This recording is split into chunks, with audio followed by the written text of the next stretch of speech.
con la clase de hoy. Bien. Bueno, como les había comentado en las clases anteriores, empezamos a ver ecuaciones diferenciales derivadas parciales y habíamos visto el caso de las ecuaciones de tipo elípticas y de tipo parabólicas, para en la clase de hoy ya terminar con ecuaciones diferenciales a derivadas parciales en las hiperbólicas, ¿sí? A modo de resumen y comparación, acá tienen la comparación entre las tres ecuaciones diferenciales derivadas parciales que vimos, la elíptica, parabólica y la hiperbólica, que es la que vamos a ver en la clase de hoy. Eh, Recordando que las elípticas modelaban sistemas en estado estacionario, es decir, que no dependían del tiempo. Por eso es que en las ecuaciones, hacen de Laplace o de Poisson, no veíamos el tiempo. Fíjense que veíamos la derivada al cuadrado de la función con respecto a x cuadrado más la derivada del cuadrado de la función con respecto a y cuadrado. Si estaba igualada a cero, era la ecuación de Laplace, y si estaba igualada a una constante o a una función, era la ecuación de Poisson. Y en este tipo de ecuaciones necesitábamos cuatro condiciones de fronteras, dos para cada variable. Dos para la variable x y dos para la variable y. ¿Sí? También habíamos visto que teníamos dos tipos de condiciones, de Dirichlet o de Newman, según si conocíamos todos los valores de la temperatura en el borde, eran condiciones de Dirichlet, pero si algunos de los contornos de la placa que estudiábamos estaban junto a un aislante y esos puntos, los valores de temperatura de esos puntos no se conocían, estábamos en condiciones de Newman. Por otro lado, las parabólicas, que son las que vimos en la clase pasada, modelaban sistemas en estado transitorio, ¿sí? Es decir, que sí iban a depender del tiempo, pero tenían la particularidad de que se estabilizaban, es decir, se independizaban del tiempo a valores de tiempo muy altos, ¿sí? Pero los valores de tiempo que nosotros usamos para modelar estas ecuaciones eh, eh, sí dependían del tiempo. Un ejemplo típico era la ecuación de calor, o el ejemplo que habíamos visto, y que tenía esta fórmula. La derivada de la temperatura con respecto al tiempo, fíjense que acá tenemos el tiempo, es igual a una constante por la derivada segunda de la temperatura con respecto a x cuadrado. Y teníamos como condiciones auxiliares una condición inicial, es decir, al tiempo cero, y dos condiciones de fronteras para x. Las ecuaciones que vamos a ver hoy son las hiperbólicas, que la particularidad que tienen es que modelan sistemas en estado transitorio oscilatorio, ¿sí? De tipo onda, como una función seno-coseno. Sí dependen del tiempo, pero nunca se estabilizan. Es decir, a tiempos altos también siguen dependiendo del tiempo. Y la ecuación típica es la ecuación de onda. Un ejemplo típico es la ecuación de onda, que tiene esta fórmula. La derivada al cuadrado de la función con respecto a t al cuadrado es igual a una constante al cuadrado por la derivada segunda de la función con respecto a x cuadrado. Fíjense que, a diferencia de las parabólicas, tienen una dependencia al cuadrado del tiempo, ¿sí? Fíjense que las parabólicas, la derivada es de primer orden con respecto al tiempo, mientras que en las hiperbólicas es una derivada de segundo orden con respecto al tiempo. Y por lo tanto vamos a necesitar dos condiciones iniciales, es decir, para t0, y dos condiciones de frontera para x. Entonces vamos a empezar a ver los ejemplos. Fíjense. Dada la siguiente ecuación, que modela un fenómeno físico ondulatorio, fíjense la ecuación, la derivada de la función, la derivada segunda de la función con respecto a t al cuadrado, esto me da la pauta de que estamos con una hiperbólica. Y este valor, 0,1, sería el alfa al cuadrado, ¿sí? Tiene condiciones auxiliares, las que tienen acá, donde fíjense que estas son condiciones de frontera, porque son para x0 y para x1. Y estas de acá son condiciones iniciales. ¿Cómo sé? Porque son a tiempo cero. ¿Sí? Me da el delta x, el delta t, y me dice, obtenga mediante discretización por diferencias finitas la fórmula del cálculo, construya la tabla que usará para el cálculo indicando condiciones de frontera iniciales y calcule la función para un tiempo igual a 2 usando 6 cifras. Esto me da el corte de t, porque me dice que lo voy a hacer desde tiempo 0, voy a ir desde el tiempo 0 hasta el tiempo 2, ¿sí? Entonces, fíjense que x va de 0 a 1, x va de 0 a 1, y el tiempo con un paso de 0,2, y el tiempo va de 0 a 2 con un paso de 0,5. ¿Sí? Esto después me va a permitir hacer la tabla, ¿sí? Bien, entonces lo primero que vamos a hacer es obtener mediante discretización por diferencias finitas las fórmulas para el cálculo. Recordando por diferencias finitas que la derivada segunda de la función con respecto a t al cuadrado es uij más 1 menos 2uij más uij menos 1 sobre delta t al cuadrado, y que la derivada segunda de u con respecto a x cuadrado es ui más 1j menos 2uij más ui menos 1j sobre delta x al cuadrado. Reemplazando en la ecuación, nos va a quedar esta ecuación que tienen acá. Y lo que vamos a hacer ahora es, nosotros lo que nos interesa es despejar uij más 1.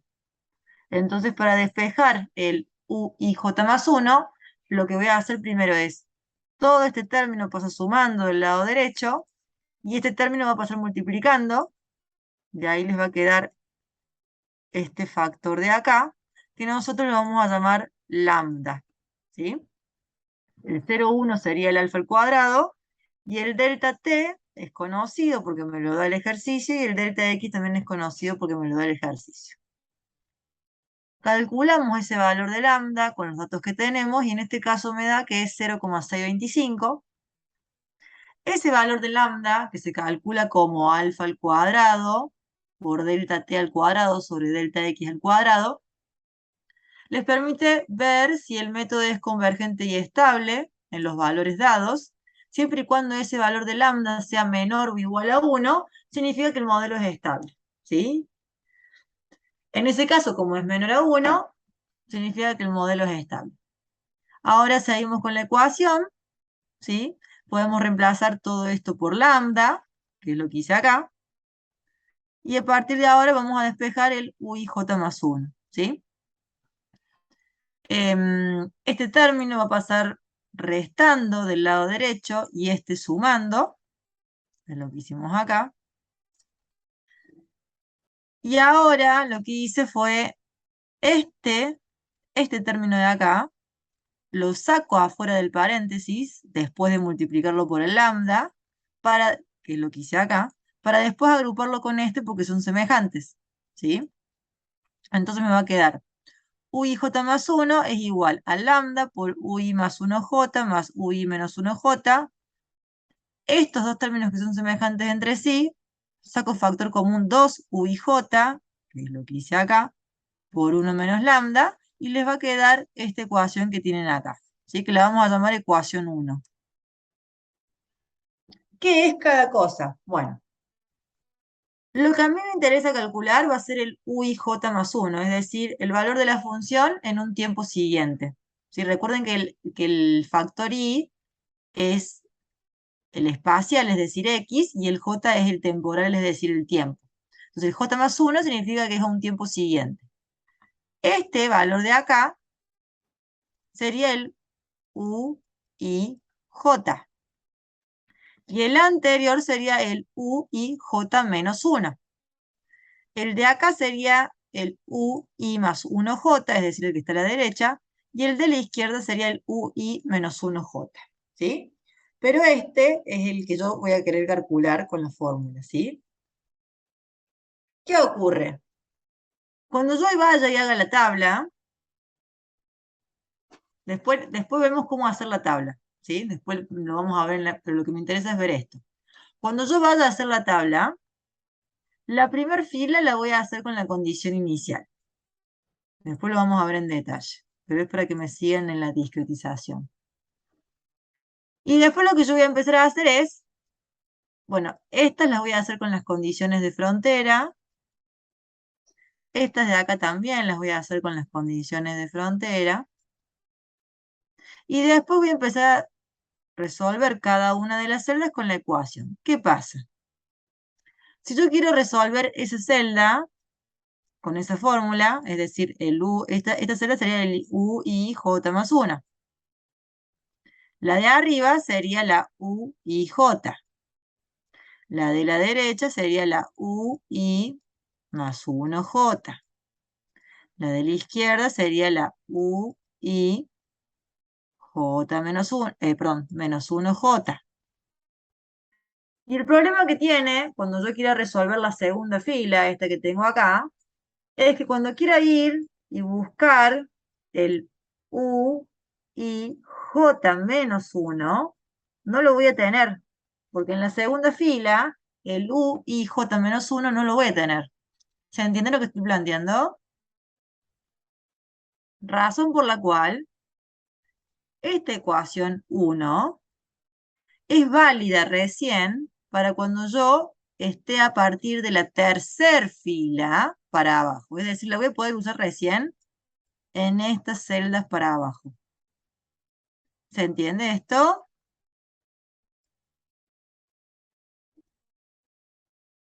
¿Se entiende por qué?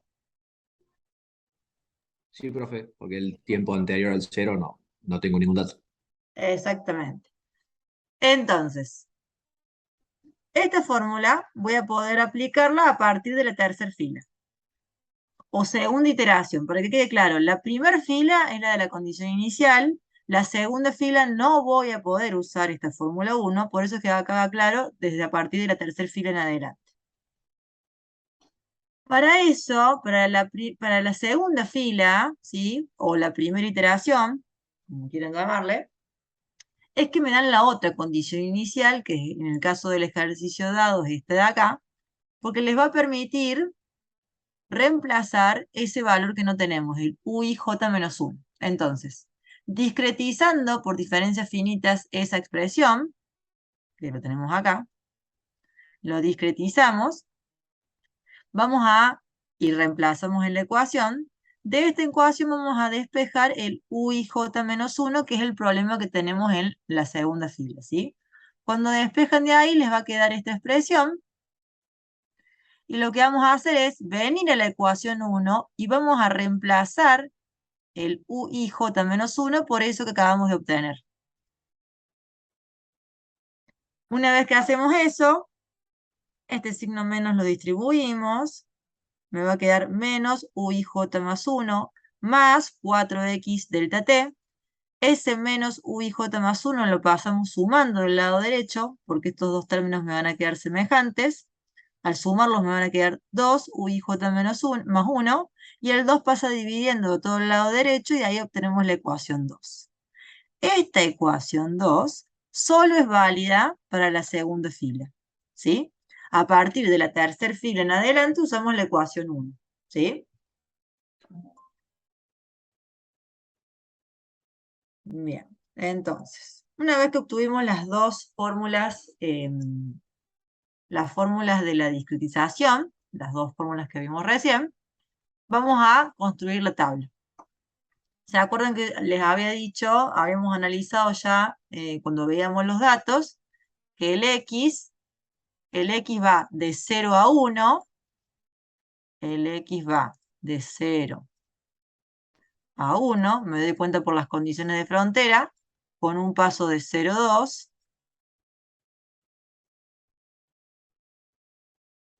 y el delta t va desde la condición inicial que es 0, el t va desde 0 hasta lo que me pide el ejercicio, que en este caso me pedía calcular en 2, hasta 2, con un delta t de 0,5. Entonces con estos valores construyo la tabla. Siempre colocamos el X horizontalmente y el T verticalmente.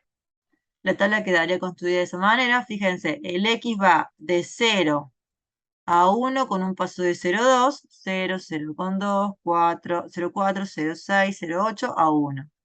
Y el tiempo va de 0 a 2 con un paso de 0,5. 0, 0,5, 1, 1,5 a 2. Ahí tenemos el ancho y el largo de la tabla. Entonces, tengo la tabla ahí construida. ¿Qué voy a hacer ahora? ¿Qué dicen ustedes que hay que hacer ahora? ¿O qué harían ustedes?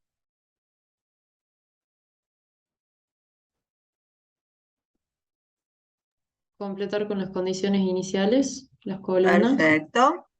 Con las condiciones iniciales, entonces voy a completar a tiempo cero. ¿Sí?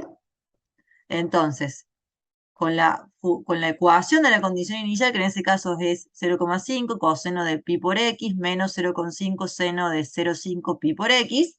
Y ojo, con tener la calculadora en radianes, voy a completar esa primer fila, ¿sí?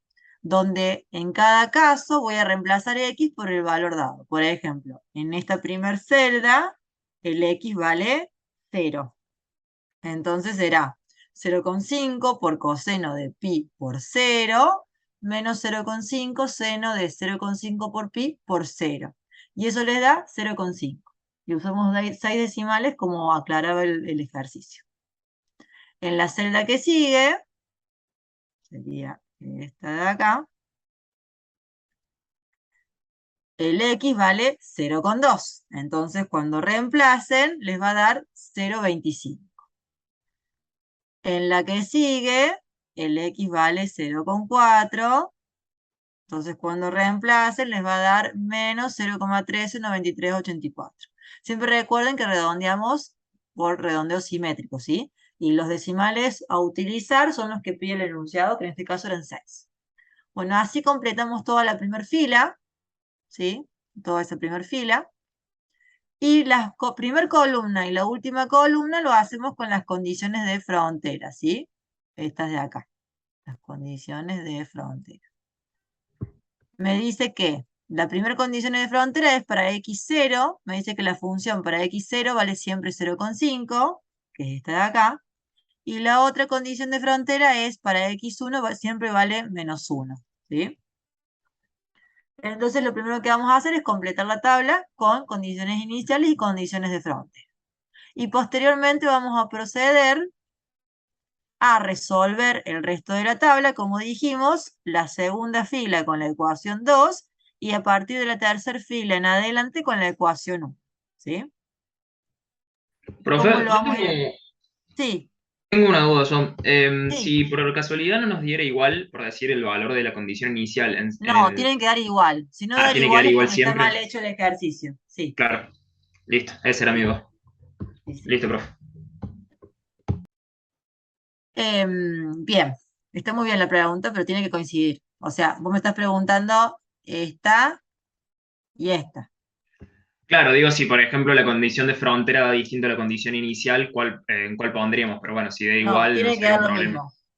En esas dos celdas tiene que coincidir. Si no, está. O están resolviendo algo mal, lo cual muchas veces les puede llegar a suceder porque no tienen la calculadora en radianes, o porque está mal planteada la condición inicial, o la condición de frontera generalmente, que es lo más Sí, fácil de cambiar, digamos.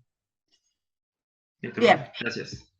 no de nada. Entonces, una vez que tenemos todas las condiciones iniciales de frontera, empezamos a resolver la tabla. Entonces, como empezamos con la segunda fila, usamos la ecuación 2. ¿Sí?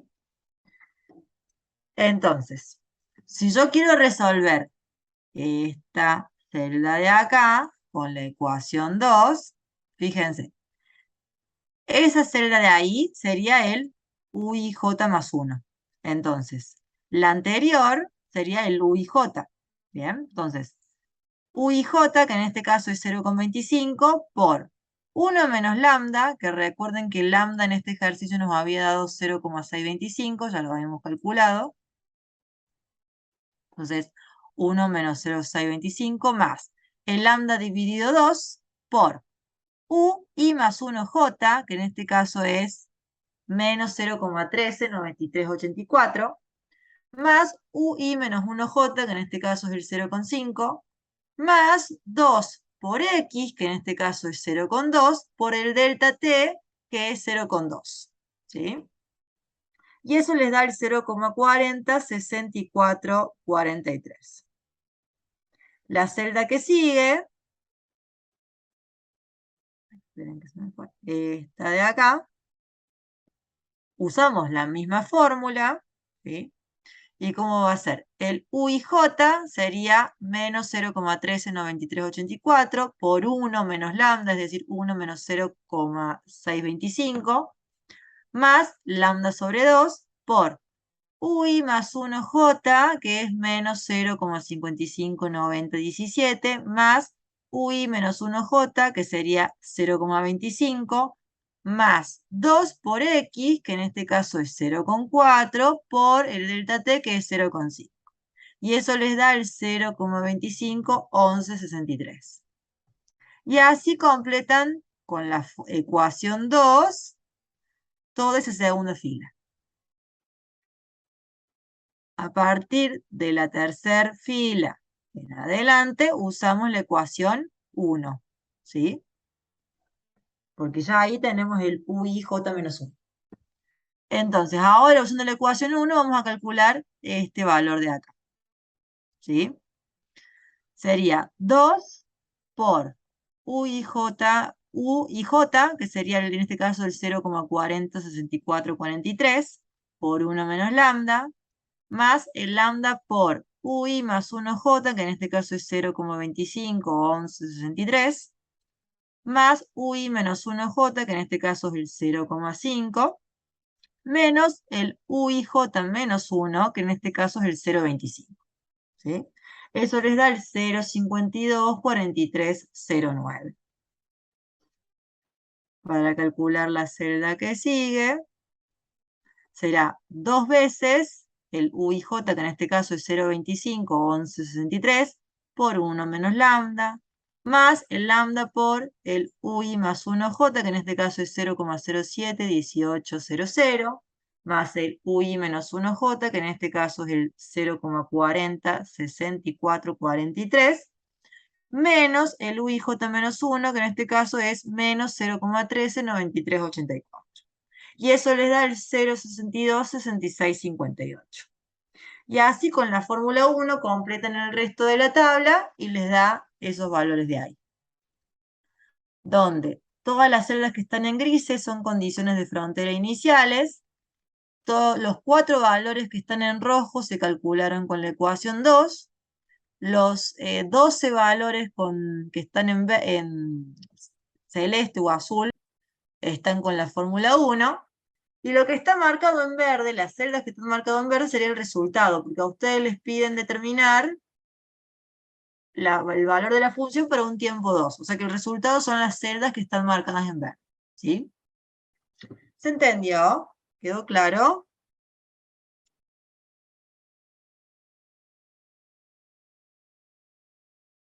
¿Algo que quieran que repita?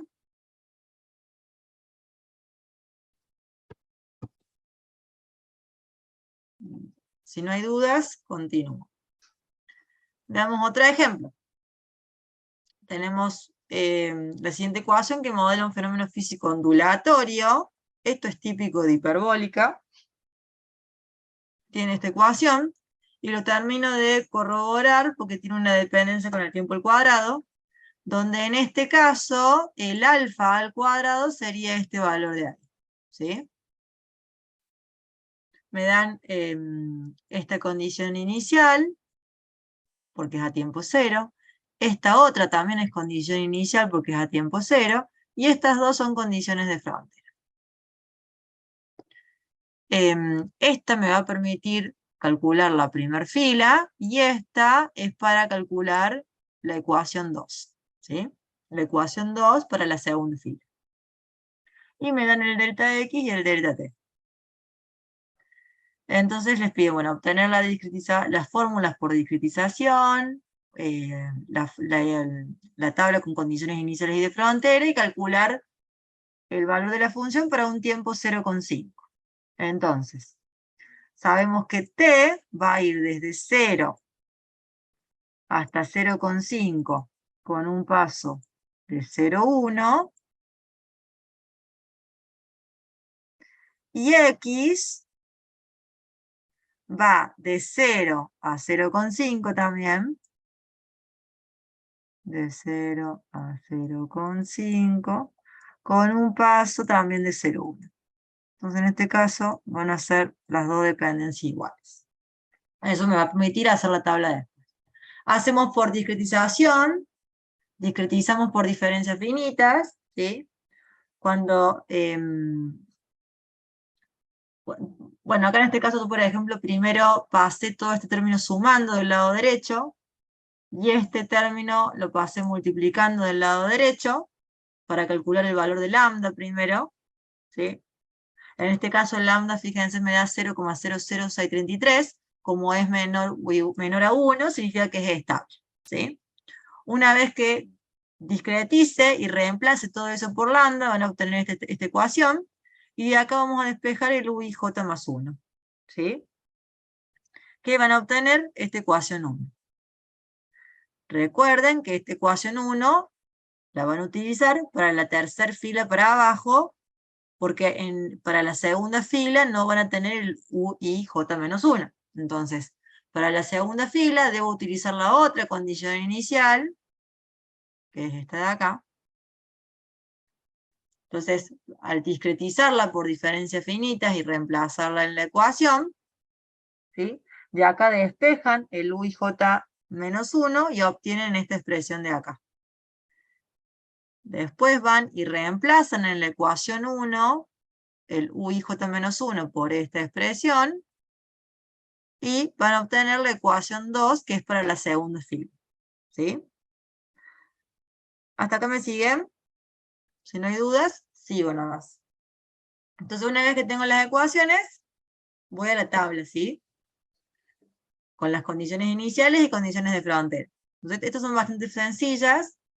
El x, como les habíamos dicho, iba de 0 a 0,5 con un paso de 0,1, y el tiempo va también de 0 a 0,5 con un paso de 0,1. Y acá todas las condiciones iniciales y de frontera son 0. Fíjense, condición inicial, 0. Por eso es que todas las celdas en la condición inicial es 0. Y las condiciones de frontera en x0 y en x0,5 también valen 0. ¿Sí? O sea que todo es 0 al inicio. Entonces ahora empezamos a resolver la tabla. La primera fila, las 4 primeras celdas de la segunda fila, las resolvemos con la segunda ecuación, ¿sí?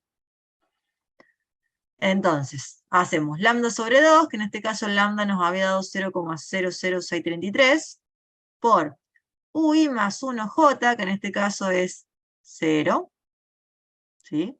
Más el uij, que en este caso es 0, por 1 menos el valor de lambda, más lambda sobre 2 por ui menos 1j, que en este caso también es 0, más seno de 4pi por 0,1, que es el valor de x en esa celda, por el delta t, que es 0,1. Y eso les da el valor de 0,095106. Y así completan las 3 celdas que siguen, ¿sí? O sea, para resolver esta celda de ahí, ¿cuál sería el cálculo? Sería el lambda sobre 2 por ui más 1j, que en este caso es 0, más uij, que en este caso es 0, por 1 menos el valor de lambda, más el valor de lambda sobre 2 por ui menos 1j, que también es 0, más el valor de seno por 4pi 0,2, que es el valor de x en esa celda, por delta t, que es 0,1. Y eso les va a dar el 0,058779. Y así con las otras dos celdas. A partir de esta celda y las que siguen, usamos la ecuación 1, ¿sí? Entonces, para resolver esta celda de acá, que vamos a utilizar la ecuación 1, nos va a quedar el valor de lambda, que era 0,00633, por ui más 1j, que en este caso es 0,058779, más 2 veces el u y j, que en este caso es 0,095106, por 1 menos el valor de lambda, más el valor de lambda por ui menos 1j, que en este caso es 0, menos el uij menos 1, que en este caso también vale 0. ¿sí? Y eso les da el valor de 0,18, 93, 80. Y así van a obtener toda esa tabla de ahí. ¿Quedó claro, chicos? ¿Alguna duda? ¿Consulta? ¿Algo que no entiendan? Se entendió bien, profe. Bueno, me alegro. Este les va a quedar para que lo hagan ustedes. Es muy similar al ejemplo 1, ¿sí? Lo tienen resuelto, pero la idea es que lo hagan ustedes. Se los voy a dar, digamos, como tarea. Cualquier duda o consulta que tengan de la resolución, me avisan, ¿sí? Pero no deberían tener problema con esto. ¿Alguna duda del tema anterior, de parabólicas, de elípticas, que les haya quedado? Hola, profe. Sí. Yo tengo una duda. No me salió directamente la autoevaluación de las elípticas cuando daba con malla. O sea, y lo intenté 20 veces y no me salió de ninguna manera. No sé si habrá posibilidad de que algún día dé una clase de consulta o no sé, para ver cómo se resolvía alguno de los ejemplos. ¿Viste las clases grabadas? ¿Vos viniste a clases el día de elípticas? Sí, sí, y volví a ver la clase grabada y copio todas las filminas que usted pasa y no me salió. Bueno, lo que podemos hacer es, después subí al aula virtual, en la parte de consultas prácticas, o sea, el ejercicio que no te sale y tu resolución para poder ver dónde está fallando, Bueno, listo, gracias, profe. ¿sí? Después lo hago. Después si hace falta una clase de consulta vía Zoom, la hacemos, no hay problema, pero más que nada es porque si en particular hay algún, digamos, algún paso en particular que estás haciendo mal, es mucho más fácil de verlo si me mostrás a digamos, la resolución que vos hiciste. Claro, sí, lo que más me costó fue como armar la fórmula y ver como qué números tomar y qué no, de acuerdo a cómo estaba ubicada la malla, pero bueno, después lo subo entonces. Lo que puede ser también que no te dé, porque lo que importa mucho en elípticas, elípticas tiene dos particularidades, que el resto, digamos, parabólicas e hiperbólicas suelen ser más sencillos y más cortos los problemas, porque lo que tiene elípticas es como son muchos, queda como un sistema de ecuación, donde ustedes tienen que resolverlo por, a ver qué, para recordar, digamos. Por Liebman, claro. Claro, tienen que resolver el sistema de ecuaciones, lo tienen que resolver por Lindman. Y el sistema de resolución por Lindman es un sistema que debe converger, digamos, y eso se logra si vos seguís el mismo orden de iteración. Pues entonces puede ser que si no te está dando lo mismo, puede ser que estés fallando en eso.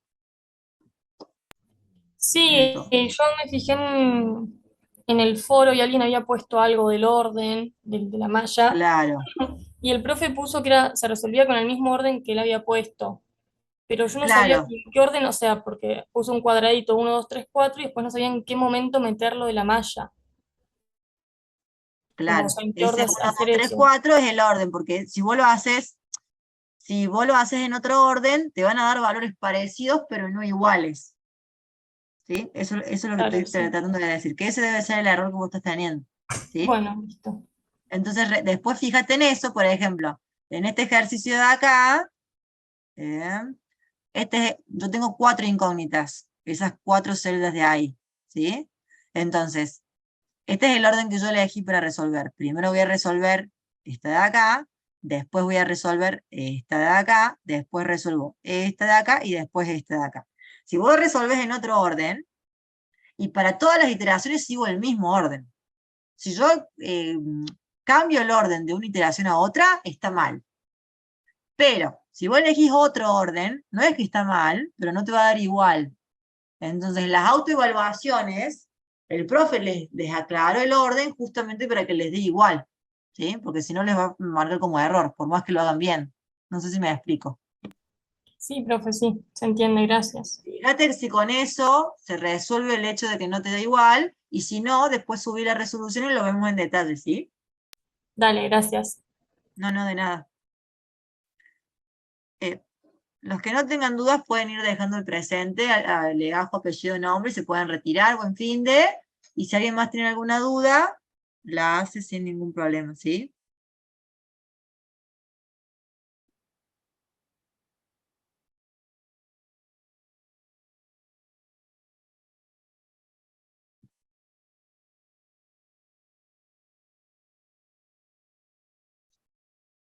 Chao, Que tengan profe, buen fin gracias. de.